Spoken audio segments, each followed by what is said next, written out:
To explore the Redis connection, navigate to redis.io, and you see that Redis is an open source, advanced key value cache and store. You can navigate to commands, and in our Storm setup, we focused on the Redis publish and subscribe functionality rather than storage. Clicking into the command publish, we see that publish consists of a channel and a message. Implementing this in Java is straightforward. Remember that we use the lettuce package to connect from Redis in Java. You can search in Google for Java Redis lettuce, and you'll see some of the exact code I had to follow to make this connection. But let's focus on the Redis connection here. In your text editor, navigate to any report bolt. I'm using Lesson 3, Stage 3, and we search for redis.publish.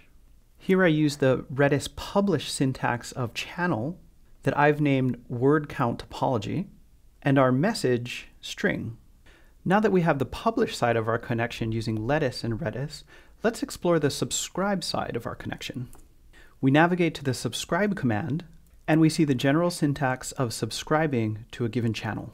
I do this in Flask by following a really cool Redis Flask snippet.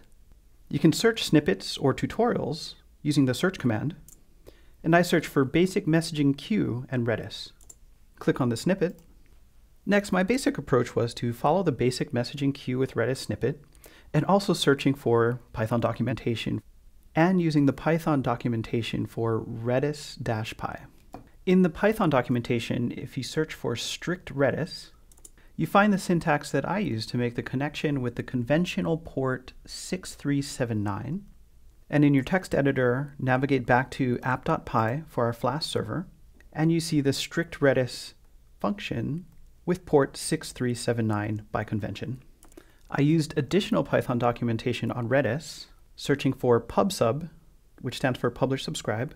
You see the publish subscribe section to create a pub/sub object. Back in Flask, I create my pub/sub object, and finally use my pub/sub object to subscribe again to the word count topology. We navigate back to the report bolt and just confirm that we have our word count topology.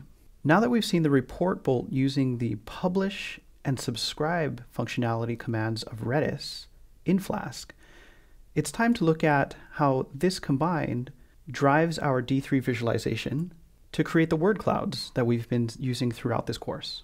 We'll cover this in the next video.